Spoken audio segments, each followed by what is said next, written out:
언제부터인지 제가 이제 시애틀에 이렇게 다녀올 때, 이제 한 달에 한 번, 어떤 때는 한 2달에 한 번 이렇게 시애틀에 가지 않습니까? 근데 일을 마치고 이렇게 이 시애틀에서 떠나서 이쪽을 향하여 이렇게 차를 몰고 올 때 마치 이렇게 내 고향집에 간다는 생각이 언뜻 들더라고요.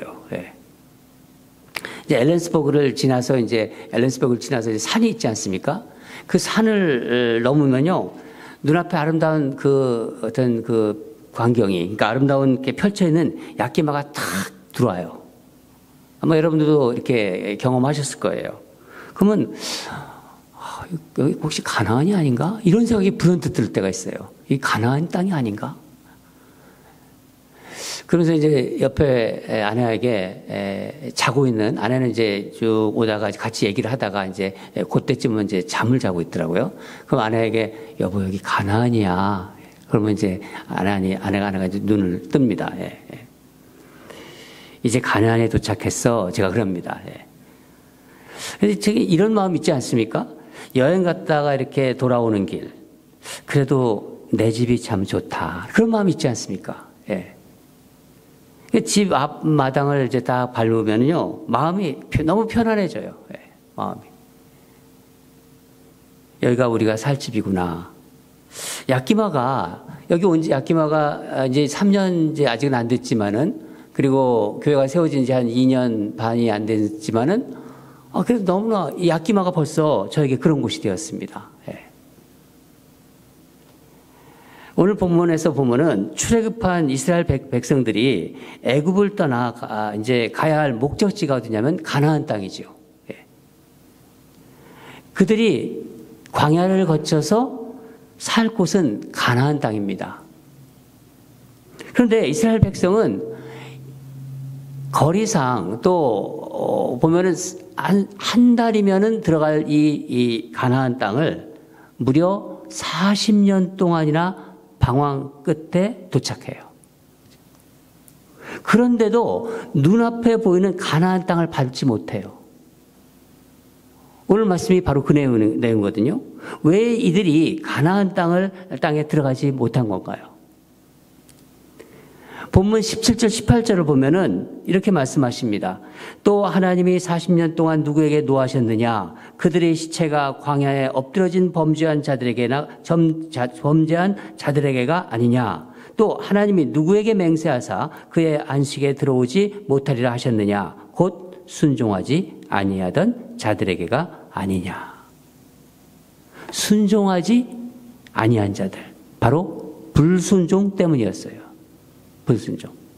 하나님은 불순종한 이 이스라엘 백성들은 가나안 땅을 밟지 못하게 하셨어요. 여러분, 제가 지난 몇 주 전 설교에서도 말씀드린 것처럼 광야와 가나안의 차이가 뭐라고 말씀드렸죠? 가나안과 광야의 차이는 아마 기억하실 것 같습니다. 기억하시리라 믿습니다. 광야는요, 정착할 수가 없다고 그랬잖아요. 그렇죠? 계속 가야 되는 곳입니다. 광야는 아무것도 없는 땅이고 정착할 수 없습니다. 그런데 가나안은 정착할 수 있는 땅입니다. 그 차이입니다. 40년 방황을 하고도 정착하지 못했습니다. 그러니까 집에 가지 못한 거예요. 집에. 정착할 그 집에 가지 못한 것입니다.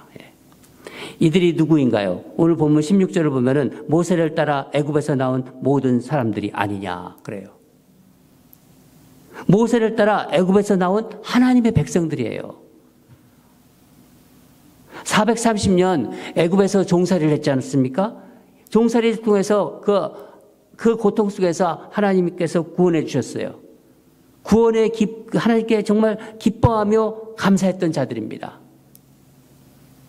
근데 이들이 홍해를 건너자마자 홍해를 가르시는 기적을 그걸 체험했어요.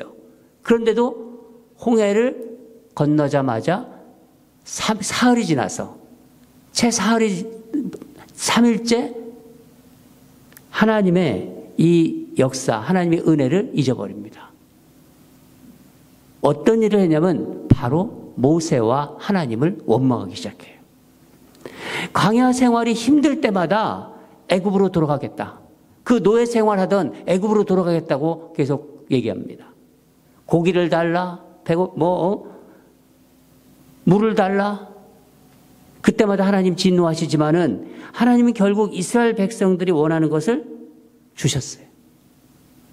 반석에서 물을 내게 하시고 또 배가 고프다 그러면은 하늘에서 만나를 내려주시고 고기 먹다 그러면 메추라기를 보내주시고 낮에는 구름 기둥과 밤에는 불 기둥으로 인도하셨어요. 여러분, 이게 보통 우리가 살아가면서 이런 말 하지 않습니까? 끝이 좋아야, 마지막이 좋아야 좋다는 말. 마무리가 돼야, 마지막이 좋아야 좋다는 말을 하지 않습니까? 예.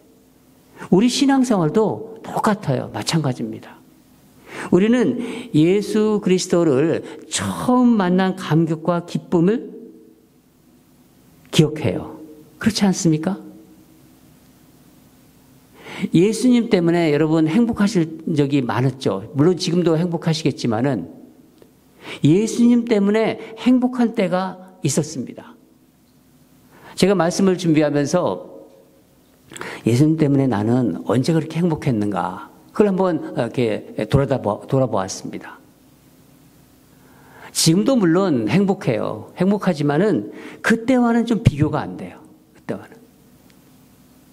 처음 예수님을 제가 믿었을 때예요. 참 신기하더라고요. 30여 년간 예수님을 모르고 살았어요. 그런데 예수님을 믿게 됐어요. 그게 너무나 신기했습니다. 일주일이 왜 이렇게 길은지. 태어나서 처음으로 교회라는 곳에 가고 싶었어요. 교회라는 곳에를. 저는 그전에는 교회를 아무 상관없이 살았어요. 아무 생각도 안 했어요. 교회에 대해서는. 근데 교회에 가고 싶은 마음이 들었던 거예요. 아, 하나님이 계셨구나. 내가 모르고 있었구나. 이게 너무나 나한테는 큰 충격과 또 기쁨이었어요. 얼마나 좋은지. 하나님 말씀이 성경에 있으니까 말씀을 읽고 싶고 말씀을 듣고 싶더라고요. 제 안에 예수님이 계신 것 같고, 이게 무슨 일인가 나한테 도대체 어떤 일이 일어나는 건가. 말씀을 들으면 행복하고 들으면 들은 대로 해보고 싶은 거예요. 아마 여러분들에게도 지난 예수님을 처음 믿었을 때 여러분 어떤 마음이었는지 아마 사람마다 다 다르겠지만은 비슷했을 거예요. 여러분, 내 안에 예수님이 계시다는 것이 정말 믿어지면은요, 예수님께 순종하고 싶어요. 순종하는 삶을 삽니다. 근데 신앙생활을 해오잖아요. 시간이 가면서 나도 모르게 뭔가 이렇게 불만이 생기고 불평하게 되고, 그러면서 신앙생활이 뭔가 활력이 없어져요. 전에 그랬었는데 이거 왜 그럴까요? 왜?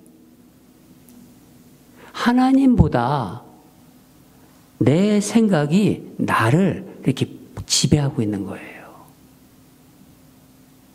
말씀이 임하잖아요. 말씀임에도 말씀에 그 순종할 수 없는 적당한 이유를 아주 교묘하게 찾아내요. 제가 그걸 경험했거든요. 보통 우리가 단고처럼 사용하는 말 있잖아요. 아, 바빠서. 이게 모든 성도들의 아주 그 기본적인 단골 메뉴예요. 바빠서요. 바빠서. 다 이유가 되잖아요, 그게. 시간이 없다. 아, 나중에. 기회가 되면, 하지요. 주님이 뭔가, 우리에게 마음을 주시면은 자꾸 이유를 대게 돼요. 이유를. 이게 순종하는 마음이 사라졌기 때문입니다. 그 마음이 사라졌기 때문이에요. 이런 현상에 대해서 히브리서 기자는 뭐라고 표현하냐면은 믿지 않는 마음, 악한 마음이라고 얘기하고 있어요. 12절을 보면은 형제들아 너희는 삼가 혹 너희 중에 누가 믿지 아니하는 악한 마음을 품고 살아계신 하나님께게서 떨어질까 조심할 것이요. 믿지 아니하는 악한 마음. 하나님에게서 떨어질까 조심하라. 여러분 참 두려운 말씀 아닙니까? 예. 히브리서가 쓰여질 당시에 예수를 믿고 교회 공동체에 들어온 유대인들, 이 유대인들이 다시 유대교로 돌아가려고 했어요. 마치 광야의 이스라엘 백성들이 광야 생활이 힘들 때마다, 광야 생활은 원래 힘든 거예요. 힘들 때마다 애굽으로 돌아가겠다고 한 말과 똑같습니다. 여러분, 이 악한 마음을 그냥 내버려 두면 어떻게 될까요? 그 마음이 우리 마음 이 안에서 둥지를 트게 됩니다. 둥지를. 바로 그게 불순종하는 거예요. 그게 불순종하는 마음입니다. 로마서 6장 16절을 보면은 너희 자신을 종으로 내주어 누구에게 순종하든지 그 순종함을 받는 자의 되는 종이 되는 줄을 너희가 알지 못하느냐. 혹은 죄의 종으로 사망에 이르고 혹은 순종의 종으로 의에 이르니라. 누구에게 순종하느냐에 따라서 그 사람이 종이 되는 거예요.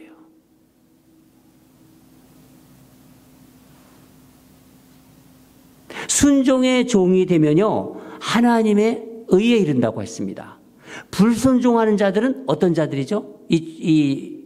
오늘 말씀을 비춰보면요, 출애굽 1세대. 애굽에서 나온 출애굽 1세대처럼 가야 할 목적지, 가야 할 집에 가지 못한다는 말씀입니다. 이 종교개혁을 한 마틴 루터가 이런 말을 했습니다. 제가 세가족이나 1대1에서도 말씀드렸지만은 죄는 마치 우리 머리 위를 날아다니는 새와 같다. 머리 위를 나는 새를 막을 수는 없지만은 새가 내 머리에 둥지를 트는 것은 막아야 한다. 그렇죠. 예. 여러분, 마음에 죄된 것, 이 악한 것이 자리 잡고 있으면요, 성령님께서 역사하지 못해요. 우리에게 축복을 주시려고 하는데도 그게 막고 있는 겁니다.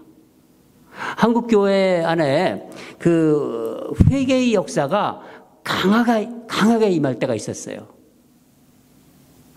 저는 다시 한번 한국교회 내에서 우리 이 이민교회 내에서도 이런 회개의 역사가 있었으면 좋겠습니다.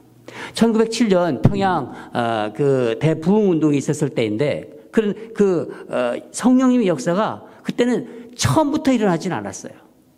집회를 해도 냉랭했는데 어느 순간 성령의 역사가 일어나기 시작했어요. 평양 장대현교회에서 집회 때 마지막 날 집회를 할 때 길선주 장로님께서 그 교회를 대표하는 분이죠. 그때 그 장대현교회 담임 목사가 없었습니다. 길선주 장로님이 설교를 하러 올라와 폭탄과 같은 고백을 합니다.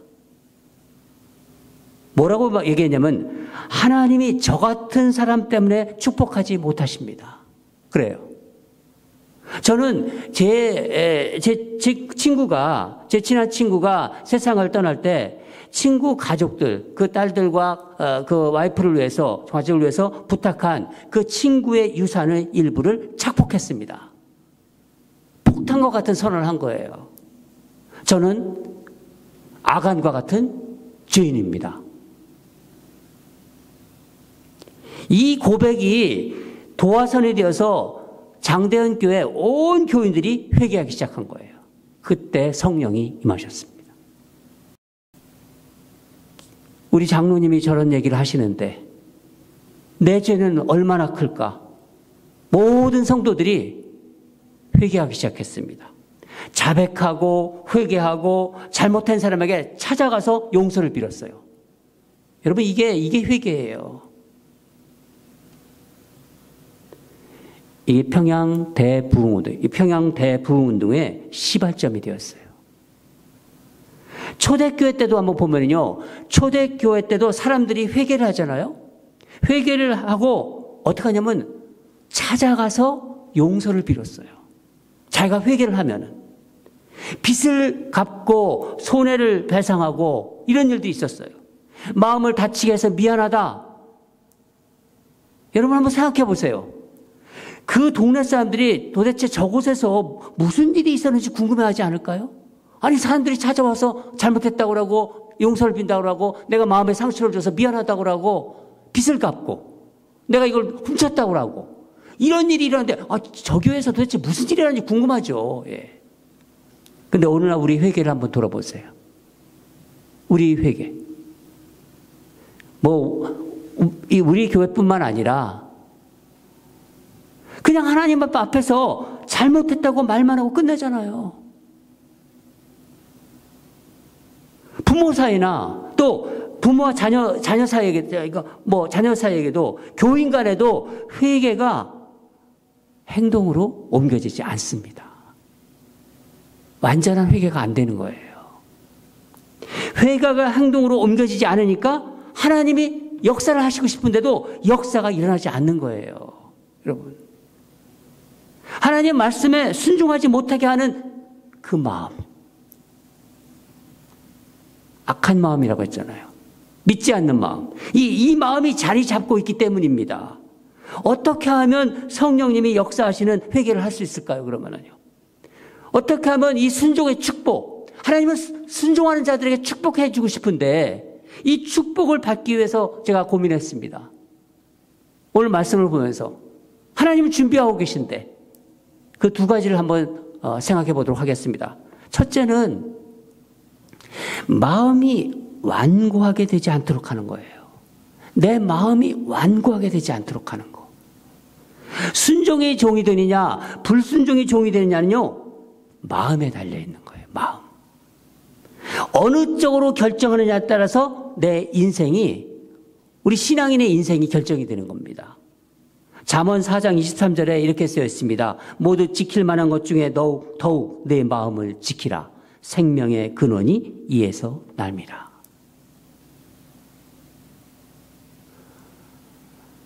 본문 13절에는 오직 오늘이라 일컫는 동안에 매일 피차 권면하여 너희 중에 누구든지 죄의 유혹으로 완고하게 되지 않도록 하라. 여러분 우리가 신앙생활을 하면서 어떤 분은 오랫동안 신앙생활을 합니다. 어떤 분은 이제 막 예수를 믿으려고 합니다. 신앙생활에서 행복을 느끼지 못하기를 만드는 대표적인 것이 바로 완고한 고집이에요. 고집. 순종하면 되는데 순종하면 삶이 변하고 하나님의 뜻도 알게 돼요. 하나님 말씀대로 하면 하나님의 뜻을 알게 돼 있어요. 뜻을 알게 되는데 어느 때부터 자기 생각이 너무 많아요. 내 생각이. 그런가 하면은요, 살아오면서 이런저런 상처를 받잖아요.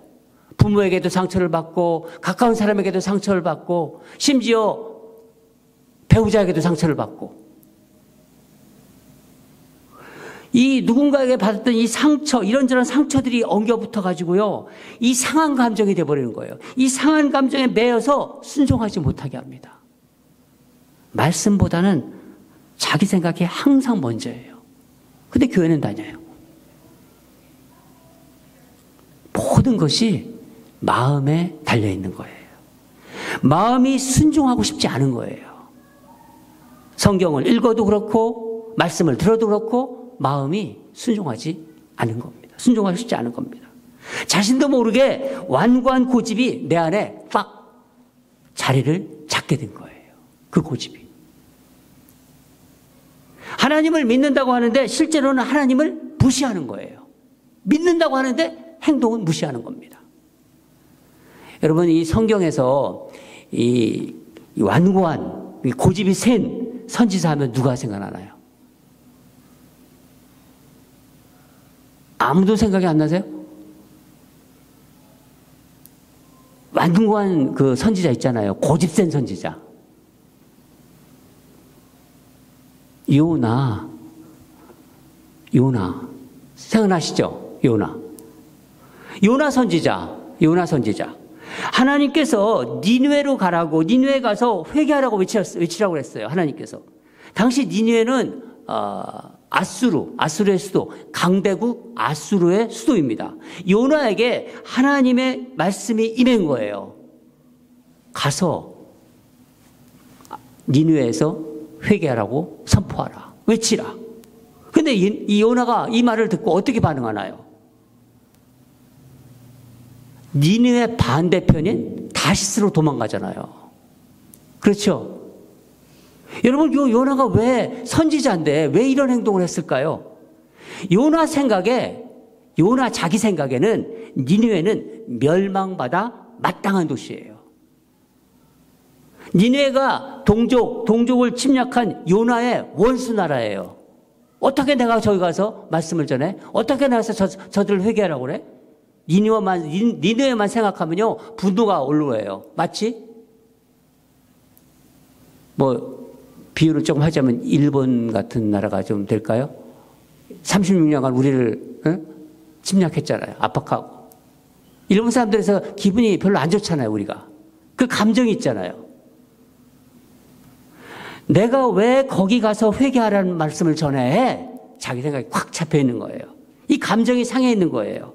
요나에게 니느웨는 심판을 받아야 되는 곳이에요.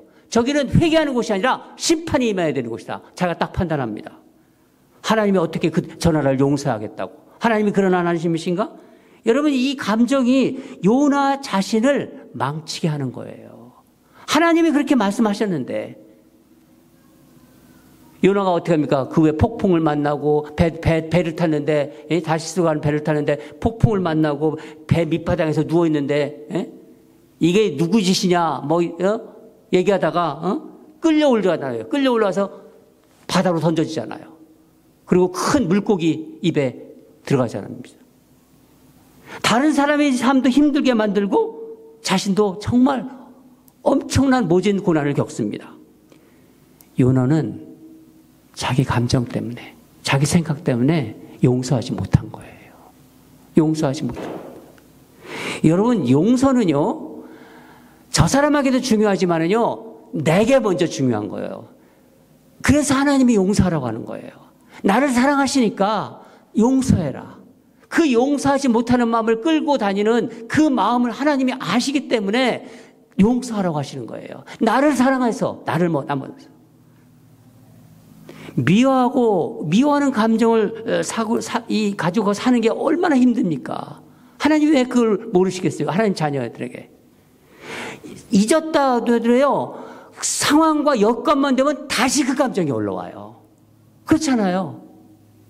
제가 그동안 목회하면서 배운 게 있는데, 누군가가, 저는 성도들이 아무리 정말 저를 힘들게 해도 요즘은 성도를 미워하지 않습니다. 요즘이라고 그랬어요. 요즘. 네. 제가 처음 목회를 할 때는요, 저를 힘들게 하는 성도를 저도 미워해요. 그 사람이 나를 미워하는데 제가 감정이 있으니까 미워한 마음이 나더라고요. 미워할 수밖에 없죠. 미워하면서 설교를 해요. 이게 이상한 짓을 하는 거예요. 제가 정말 힘들더라고요. 어떻게 그 성도가 있는데 그 미워하는 마음을 가지고 내가 설교를 할까? 설교가 안 되더라고요. 여러분, 용서는 나를 위한 것입니다. 나 자신을 위한 거예요. 그래서 하나님께서 용서하라고 하시는 거예요. 또한 요나는 어떤 사람이었냐면 자기 생각이 너무 많아요. 자기 생각. 그리고 그 생각이 아주 강했던 선지자입니다. 여러분, 내 생각이 많으면요, 하나님을 신뢰하지 못해요. 내 생각이 많고 내 생각이 강하면은 하나님을 신뢰하지 않습니다. 못합니다. 내 생각이 강하니까 하나님께 순종하지도 않아요. 말씀은 들어도 순종하지 않습니다. 하나님 말씀이 어떤 때 이해가 안 되는 말씀도 하잖아요. 우리 상식적으로. 그러면요, 이해하기 힘들어도 순종하는 사람은 하나님 무슨 뜻이 있겠지. 내가 모르는 하나님이 무슨 뜻이 있기에 저 말씀을 나한테 주시겠지. 그렇게 생각하면서 순종해야 되는데 그걸 못하는 거예요. 무슨 뜻이 있으시겠지. 여러분, 예수님을 믿으면서 하나님께 순종하지 않으면 교회를 다니도 삶이 불편해요. 그리고 자주 시험에 들어요. 아주 자주. 제가 이 말씀을 준비하면서 내게는 어떤 마음이 있을까 하면서 막 묵상하는데 갑자기 내 속엔 내가 너무 많아. 무슨 유행가 가사가 생각나더라고요. 이게 누가 부른 거죠? 내 속엔 내가 너무 많아. 당신이 쉴 곳이 없네. 내 속엔 내가 너무 많아. 당신이 쉴 곳이 없네. 여러분, 이 어떤 가수가 이 노래를 부른 것 같은데 가시나무인가요? 가시나무. 이런 분들은요, 주님이 뭔가 마음을 주시면요, 어떻게 해야 되냐면요, 내가 생각할 틈을 주지 말아야 돼요. 그냥 바로 순종하세요. 주님께서 말씀을 주셨다, 주님께서 마음을 주셨다 그러면요, 바로 순종하세요. 내가 생각할 여유와 시간을 주지 마시기 바랍니다. 바로 행동하세요. 1:1 제자 양육 순종 공부 시간에도 말씀드렸습니다. 순종은 내 생각이 하나님과의 생각이 다를 때, 그렇죠? 다를 때 내 생각을 꺾고 하나님 말씀에 따르는 거예요. 하나님 말씀과 내 생각이 같을 때 그 순종하는 그 순종이 아니에요. 내 생각과 하나님 생각이 다를 때 내 고집을 꺾는 거예요. 그리고 따르는 것이 바로 순종입니다. 하나님 앞에서 내 고집을 꺾는 거. 사무엘이 하나님 말씀에 순종하지 않고 멋대로 제사를 올렸잖아요. 멋대로 제사를 올리니까 뭐라고 합니까? 사울이. 그러니까 사무엘이 뭐라고 하죠? 사무엘상 15장 23절 보면은 거역하는 것은 점치는 죄와 같고 완고한 것은 사신 우상에게 절하는 죄와 같으니라. 사울을 붙잡고 있는 그 완고한 고집도에 누가 있다는 거죠? 점치는 죄와 같고 완고한 것은 사신 우상. 이게 다 사자가 뭐냐면은 마귀 얘기할 때 사자예요. 사울의 불순종의 배후에는 사단 마귀가 역사하고 있는 거예요. 우리가 모르지만은. 여러분, 마음이 완고한 것은요, 단순히 내가 저 사람 성격이 저래. 그게 아니에요. 그게 아니에요. 말씀이 임하면은 내가 생각할 시간을 주지 마세요. 두 번째는 시작할 때 잡은 것을 끝까지 잡고 있어야 합니다. 시작할 때 잡은 것을 끝까지 잡다. 여러분, 신앙생활에서 우리가 끝까지 붙잡아야 할 것이 무엇인가요? 오늘 본문 14절을 보면은 우리가 시작할 때 확신하는 것을 끝까지 견고히 잡고 있으면 그리스도와 함께 참여한 자가 되리라. 우리가 시작할 때 확신하는 것이 무엇인가요? 여러분, 신앙생활 처음 시작할 때 확신한 것. 바로 예수님을 믿는 믿음입니다. 이 믿음을 끝까지 견고히 잡고 순종의 길을 가야 하는 거예요. 어떻게 할 수 있는 거죠? 예수님이 나의 주님이 되면 되는 거예요. 예수님이 나의 주님. 이 주님을 끝까지 붙잡으면 되는 겁니다. 그러면 예수님의 영이 성령께서 내 안에 점점 커지고 그 힘이 강력해져요. 그게 느껴집니다. 주님이 나와 함께 하신다는 것을 믿으면 주님께 순종할 수밖에 없는 거예요. 나의 주님이 나와 함께 하신다는 걸 내가 믿고 있잖아요. 그러면 그 순종하게 될 수밖에 없는 거예요. 순종의 종이 됩니다.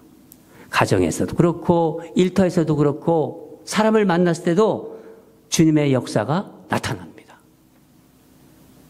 제가 오늘 말씀을 준비하면서 제가 옛날부터 자주 읽었던 순종이란 앤드류 머레이 그 책을 다시 한번 보았습니다. 여러분, 앤드류 머레이라는 사람 이렇게 많이 들어보셨을 거예요. 이 사람은요, 정말 기도하는 영성가였어요. 또 이 목회자였습니다. 어느 날 이 앤드류 머레이가 기도를 하는데 주님이 자기 마음에 오셔서 이렇게 물으셨답니다. 나는 너에게 누구니? 그런 음성이 마음속에 들리더래요. 나는 너에게 누구니? 그래서 그냥 대답을 탁 했는데 주님은 저의 첫 번째입니다. 그렇게 얘기를 했대요. 주님은 저에게 항상 첫째입니다. 대답을 잘했다고 생각하는데 마음이 불편하더래요. 하루 종일. 저녁에 다시 기도하기 시작했어요. 앤드류 머레이가 기도하면서 깨달음을 얻었습니다. 아, 주님은 나의 첫째가 아니구나. 주님은 나의 전부십니다. 그렇게 기도를 했더니 마음이 편해지더래요. 주님은 저의 전부입니다. 여러분, 사랑하는 사람은요, 자신의 모든 거예요. 저희 와이프가 제 첫째인가요? 둘째가 어디 있나요? 첫째가 아니죠. 전부지요. 지난번에 타미 집사님이 그러더라고요. 저한테. 백희 집사는 제 생명입니다. 복음이더라고요. 복음. 제 생명과 같은 사람입니다. 이거는 전부라는 거예요. 전부. 첫째가 아니라. 둘째는 어디 숨겨놓은 여자가 또 있는 거예요. 첫째가 있다는 거는요. 여러분, 사랑하는 사람은요, 자기의 모든 거예요. 첫째가 절대가 될 수 없습니다. 여러분에게 주님은 어떤 분이십니까? 여러분이 믿는 예수 그리스도는 어떤 분이십니까? 제가 처음 주님을 믿었을 때 주님은 저희 전부였어요.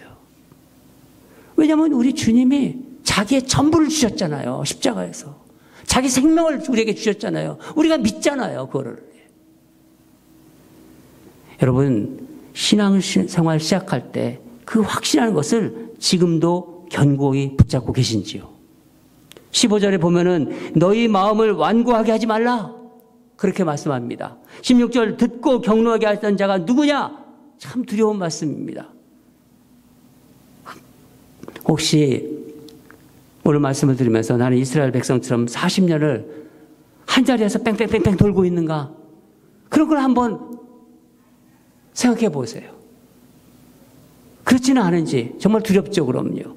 하나님께 온전히 순종하지 못하는 가장 큰 이유를 오늘 19절에서 말하고 있습니다. 한 가지를. 이를 보건대 그들이 믿지 아니함으로 능히 들어가지 못한 것이라. 믿지 아니함으로 능히 들어가지 못한 것이라. 무슨 말씀? 출애굽 1세대 그들의 가나안 땅에 들어갈 수 없었던 이유는 믿지 않았기 때문입니다. 믿지 않았다. 사랑하는 여러분, 말씀에 순종할 때 비로소 믿음이 되는 거예요. 순종 없는 믿음은 없어요. 내가 불순종하는 것이 무엇인지 오늘 말씀을 여러분 들으면서 조용히 생각해 보시기 바랍니다. 주님께 여쭤보세요. 주님께 한번. 주님, 제가 혹시 주님 생각에 제가 고집이 강하다고 생각하세요? 한번 물어보세요. 주님께 여쭤보세요. 제 안에 이 뿌리 깊은 상처가 있나요? 주님께 여쭤보세요. 분명히 성령님께서 알려주실 것입니다. 그 대답이 여러분에게 이제 저 용서하겠습니다. 그런 대답이 되기를 바랍니다. 내 생각이 너무 많은가요? 주님, 내 생각이 너무 강한가요? 주님보다 생각이 강한가요? 그렇게 여쭤보세요. 주님께서 대답해 주실 거예요. 그럴 때 예수님은 나의 왕이고 나의 주님이십니다 하고 이렇게 다시 고백하시기 바랍니다. 그럴 때 그 고백하면서 순종할 때 바로 우리가 순종의 역사를 경험하게 될 것입니다. 이제 말씀하시면 종이 듣겠나이다. 그런 마음. 이제 순종하겠습니다. 사랑하는 여러분, 하나님은 여러분을 축복하시려고 기다리고 있어요. 우리 교회를 축복하시려고, 또 여러분을 축복하시려고 순종할 때 비로소 하나님의 축복이 여러분에게 풍성하게 임할 것입니다. 우리 다 같이 기도하겠습니다. 하나님 아버지, 감사합니다. 오늘도 사랑하는 성도들과 주님의 말씀을 나누게 해주셔서 감사드립니다. 하나님, 우리